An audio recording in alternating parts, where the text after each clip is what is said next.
Welcome back to Marathon Life Mastery. I'm Matthew, and this week I'm on another chapter review from The Way of a Master by Elliot Eli Jackson.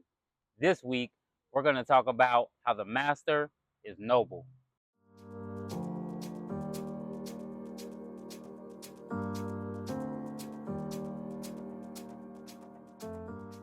Now, being noble is a honorable position.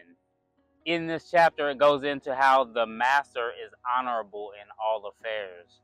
The master is an upstanding person, not only in depth, but also character.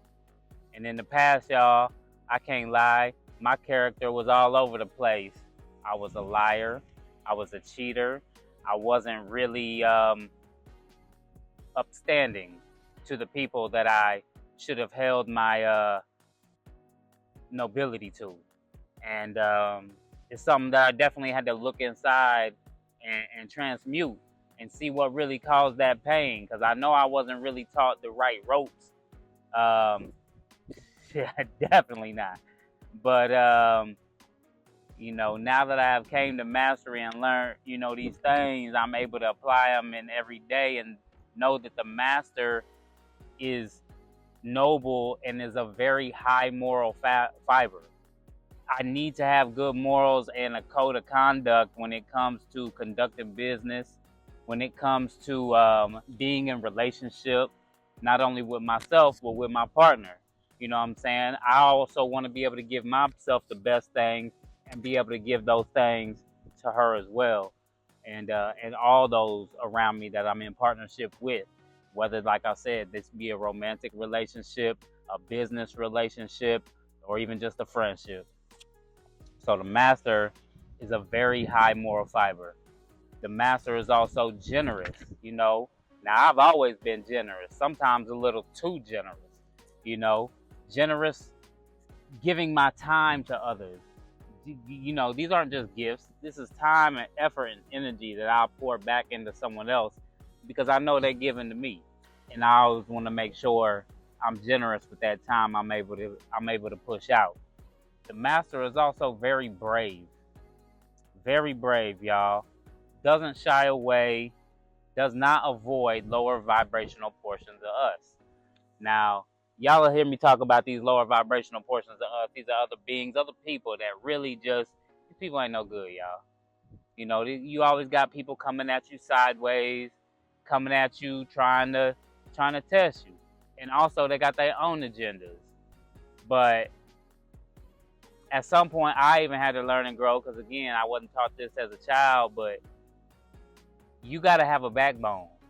You got to be able to stand up for yourself, and you got to be able to stand up for your others, the ones that you really protect, the ones that you really are there for, the ones that are here in your corner. And that's something that's very important for a master to get a hold of, is that you can't be afraid to stand up for what you know and stand on business and be about what you're about. So, real high moral fiber and bravery when it comes to approaching lower vibrational portions of us. And these can just be, shitty people at the restaurant, people that always cross you, always testing you. You want to make sure you can stand up to them and let them know the truth of who you are and what you're about. Always walk tall. You know, you don't need to strut but walk tall and don't shrink out of fear. You can always tell when somebody is a little bit, down in their day, down in their dump, not exactly charging after it and getting after what they need to get after. Now, a master will not impose or push their beliefs on the others, but will always share actual, truthful, helpful, positive information with others. That's all we doing out here. That's all we do all the time.